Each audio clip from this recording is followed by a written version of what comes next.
Assalamualaikum warahmatullahi wabarakatuh.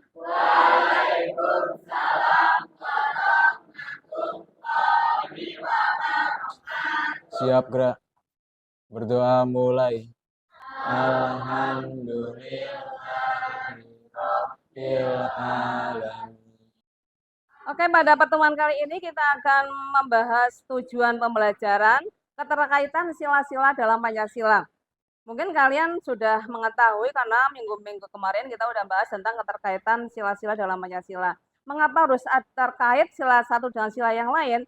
Karena sila-sila tersebut saling terhubung satu dengan yang lainnya. Oke, untuk memulai pembelajaran, untuk membangkitkan rasa nasionalisme juga, kita akan mengadakan kuis cepat.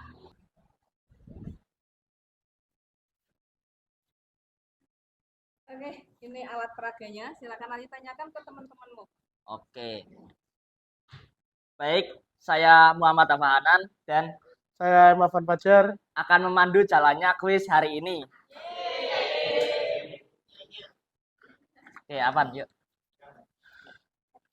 Bagi yang tahu silahkan angkat tangan. Nggak bisa semuanya. Hah? Kalau itu nantilah sama. Ayo. Ini apa?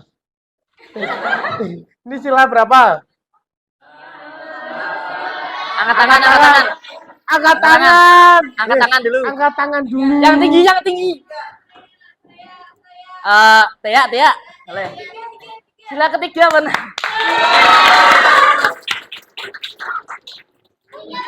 Bunyinya Bunyinya gimana? Oke. Ayo Afan, lagi.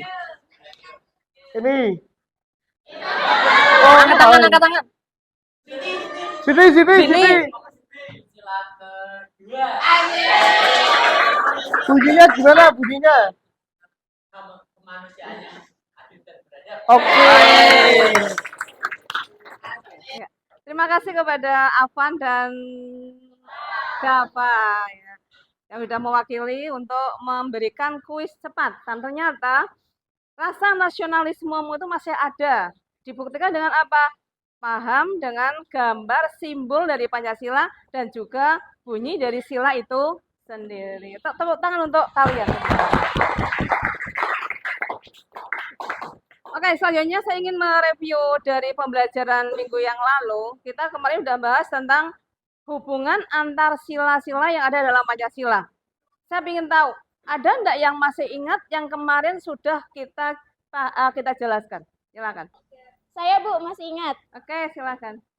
Oke, jadi yang saya masih ingat itu hubungan antara sila ke-1 dengan sila yang ketiga, yaitu hubungan sila ketuhanan yang Maha Esa dengan sila Persatuan Indonesia. Ini melahirkan prinsip ketuhanan yang diimani dan diamalkan dalam bentuk rasa cinta kita kepada tanah air dan bangsa Indonesia dengan segala macam upaya di dalamnya dan untuk menjaga kelestarian alamnya dan untuk merawat persatuan dan kesatuan bangsa dan negara di tengah keberagaman suku, agama, bahasa, dan budaya yang ada. Oke, tepuk tangan dulu. Oke, setelah kalian ternyata udah paham semua dengan materi yang sudah kita bahas kemarin, minggu kemarin, dan minggu sebelumnya, hari ini kita akan mengadakan diskusi kelompok. Oke, kalian sudah mengelompok di kelompoknya masing-masing. Tadi kelompok 1, kalian harus membahas tentang permasalahan sosial, tentang kemiskinan. Kelompok 1 mana? Ya, kelompok 1 berarti tentang kemiskinan. Kelompok 2 mana? Kelompok 2 tentang intoleransi. Kelompok 3? Oke, kelompok 3 tentang ketidakadilan sosial. Kalian nanti terhadap permasalahan-permasalahan yang ada harus mencari solusi yang berbasis Pancasila.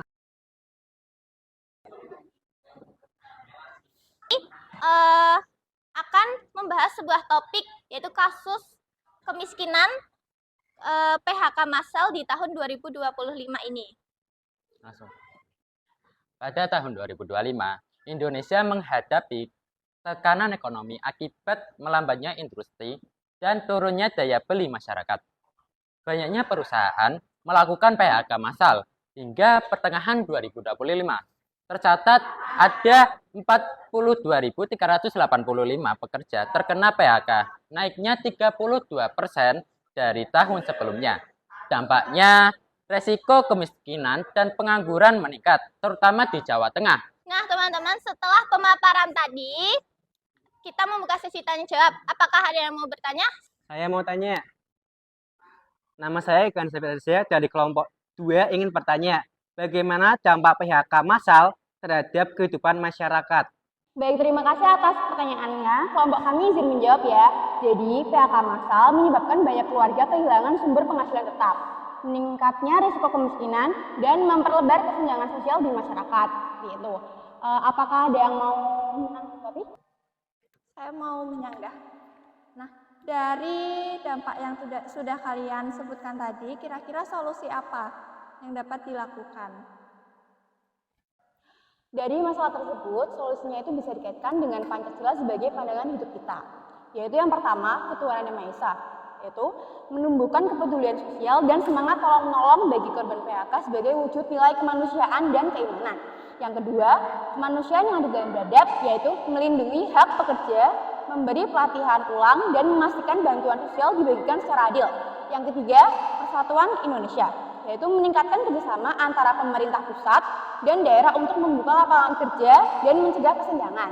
Yang keempat itu kerakyatan yang dipimpin oleh hikmat kebijaksanaan dalam permusyawaratan perwakilan, yaitu melibatkan masyarakat, serikat pekerja, dan pengusaha dalam musyawarah kebijakan ekonomi agar keputusan adil dan bijak. Yang kelima, keadilan sosial bagi seluruh rakyat Indonesia, yaitu mewujudkan pemerataan ekonomi dan kesejahteraan melalui lapangan kerja baru dan dukungan bagi yang terdampak PHK. Seperti itu. Oke, kalian sudah diskusi, sudah presentasi, kalian juga sudah memberi umpan balik dan juga sudah memberi tanggapan, dan kalian sekarang paham kan bahwa di Indonesia itu ternyata ada masalah-masalah sosial yang perlu cepat terselesaikan. Di antaranya tadi adalah masalah kemiskinan, intoleransi, kemudian satunya adalah masalah ketidakadilan sosial. Setelah ini saya ingin kalian memberikan semacam komitmen pribadi terhadap pengamalan nilai-nilai Pancasila. Masing-masing anak silahkan menulis komitmenmu apa. Tak beri contoh dulu ya, misalnya sebagai warga negara yang baik, saya akan menerapkan nilai Pancasila dengan cara bla bla bla. Paham?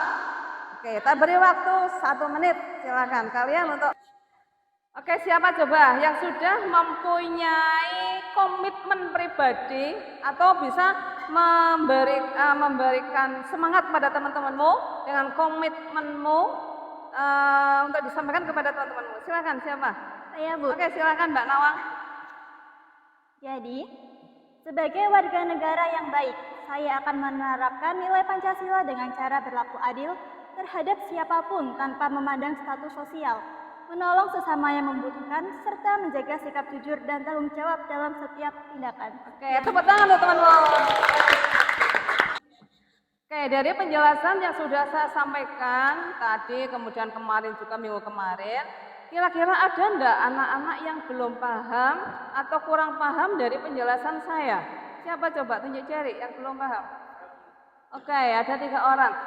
Oke, karena 3 orang ini dan temannya masih banyak yang paham, nanti ada tutor sebaya ya. Nanti kalian akan diajari oleh temanmu sendiri untuk menjelaskan mana yang kalian tidak paham. Oke, untuk yang belum paham nanti ada tutor sebaya yang akan memberikan penjelasan tambahan pada mereka.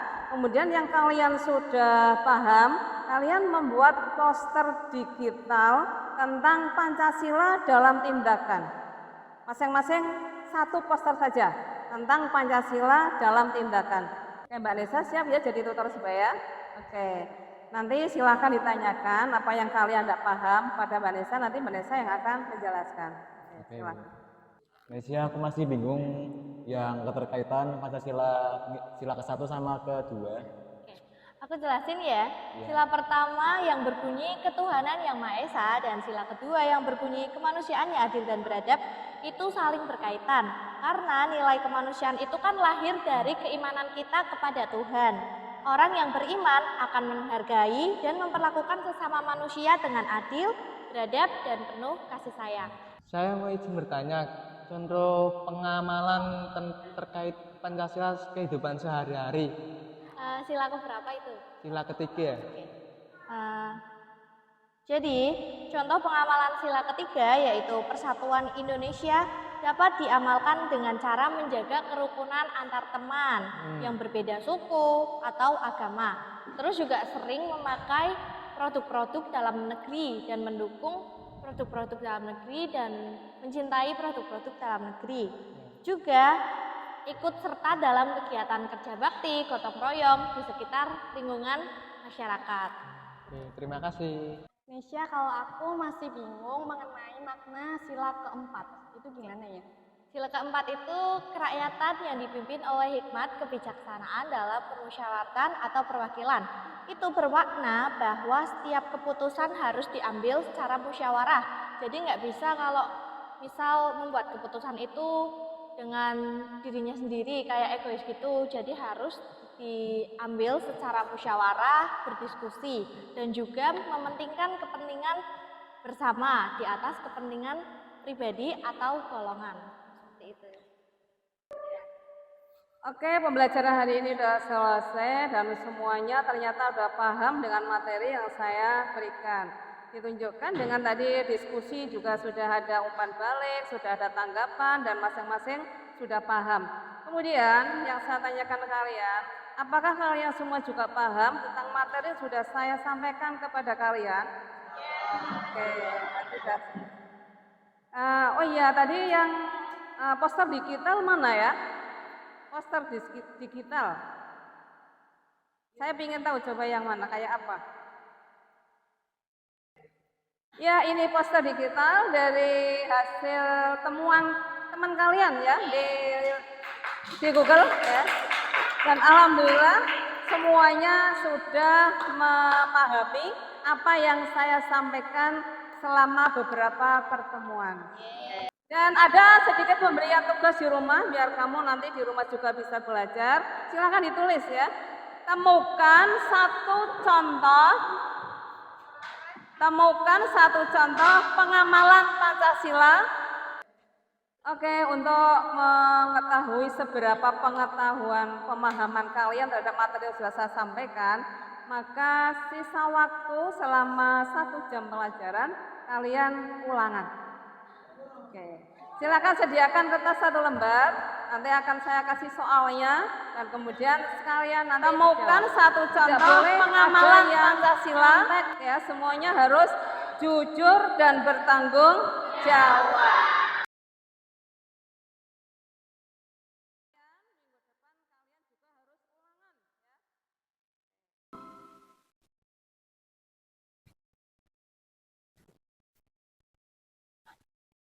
Ayo semuanya, udah selesai waktunya, dibawa ke depan.